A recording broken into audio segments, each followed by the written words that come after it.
السلام علیکم ورحمۃ اللہ وبرکاتہ۔ مائی نیم از عطیہ اللہ قادری۔ آج ہم سنیں گے ایک ایسے نبی کا ایمان افروز واقعہ جن کی زندگی ہمیں یہ سبق دیتی ہے کہ جب سارے دروازے بند ہو جائیں تب بھی اللہ تبارک و تعالیٰ کا دروازہ بند نہیں ہوتا۔ آج ہم ذکر کریں گے حضرت زکریا علیہ السلام کا۔ ذرا غور کیجئے، جب انسان بوڑھا ہو جائے، جوانی ختم ہو جائے اور امید کے تمام دروازے بند ہو جائیں تو کیا پھر بھی اللہ تبارک و تعالیٰ کی بارگاہ میں دعا کرنی چاہیے؟ کیا اللہ تبارک و تعالیٰ ناممکن کو ممکن بنا سکتا ہے؟ اسی جواب کو پانے کے لیے پوری ویڈیو دیکھ کر کے جائیں۔ اگر آپ کو انبیاء کرام کا ایمان افروز واقعہ سننا پسند ہے تو پلیز میرے چینل کو سبسکرائب کر لیں اور بیل آئیکن کو دبا کر کے آل پر کر لیں تاکہ سب سے پہلی نوٹیفیکیشن آپ تک پہنچے۔ چلتے گئے واقعی کی طرف۔ Let's begin this powerful story. Zakariya علیہ السلام اللہ کے جلیل القدر نبی تھے۔ آپ بنی اسرائیل کی طرف مبعوث ہوئے۔ آپ عبادت گزار، متقی اور نہایت نرم دل انسان تھے۔ اللہ تعالیٰ نے آپ کو بیت المقدس کی خدمت اور دینی ذمہ داریوں سے سرفراز فرمایا تھا۔ آپ کی زوجہ محترمہ بھی نیک خاتون تھیں، لیکن ایک آزمائش ایسی تھی جو برسوں سے ان کے ساتھ تھی۔ سال گزرتے گئے، جوانی گزر گئی، ادھیڑ عمر گزر گئی اور پھر بڑھاپا بھی آ گیا، لیکن اولاد نہ ہوئی۔ حضرت زکریا علیہ السلام کو اللہ تعالیٰ نے حضرت مریم علیہ السلام کی کفالت کا شرف بھی عطا فرمایا۔ وہی مریم جن کے بطن سے بعد میں حضرت عیسیٰ علیہ السلام پیدا ہوئے۔ قرآن مجید بیان کرتا ہے کلما دخل علیہا زکریا المحراب وجد عندہا رزقا۔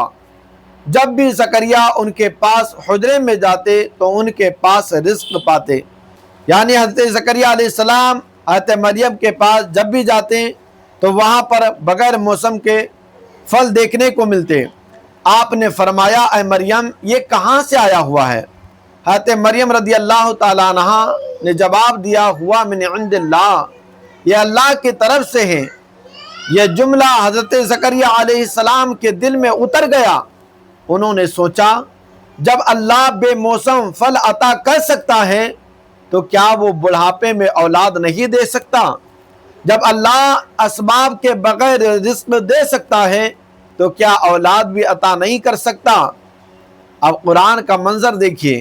حضرت زکریا علیہ السلام تنہائی میں کھڑے ہیں، آنکھوں میں آنسو ہیں، اور کہاں پر کھڑے ہیں؟ حضرت مریم رضی اللہ تعالی عنہا کے جگہ پر کھڑے ہیں جہاں پر بغیر موسم کے پھل آیا ہوا تھا۔ دل میں امید ہے اور زبان پر دعا ہے۔ قرآن فرماتا ہنالک دعا زکریا ربہ۔ اب وہیں پر بیٹھ کر کے حضرت زکریا نے رب کی بارگاہ میں دعا کی، رب ہب لی من لدنک ذریۃ طیبہ، اے میرے رب مجھے اپنی بارگاہ سے پاکیزہ اولاد عطا فرما۔ سوچئے یہ دعا کس عمر میں ہو رہی ہے؟ جوانی میں نہیں بلکہ بڑھاپے میں، ایسے وقت میں جب ظاہری اسباب تقریباً ختم ہو چکے تھے، مگر نبی جانتے تھے اللہ کے خزانے کبھی ختم نہیں ہوتے۔ اور کس جگہ پر کھڑے ہو کر کے آپ دعا کر رہے تھے؟ جہاں پر حضرت مریم رضی اللہ تعالی عنہا کو بغیر موسم کے پھل آیا ہوا تھا۔ تو اس سے پتہ چلا کہ جو اللہ کے نیک بندے ہوتے ہیں وہاں پر رحمت و نور کی بارش ہوتی ہے، وہاں پر اللہ تبارک و تعالیٰ کا فضل ہوتا ہے۔ اللہ تعالیٰ نے دعا قبول فرما لی۔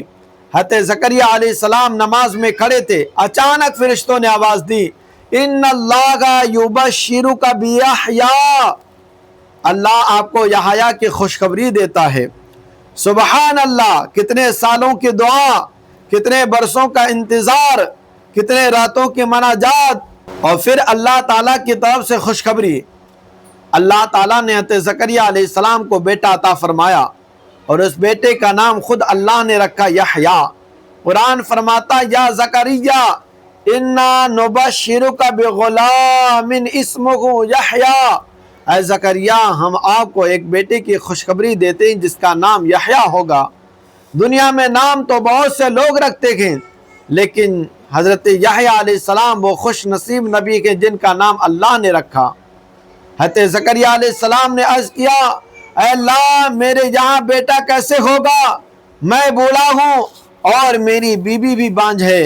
جواب آیا کذالک اللہ یفعل ما یشاء، اللہ جو چاہتا ہے کرتا ہے۔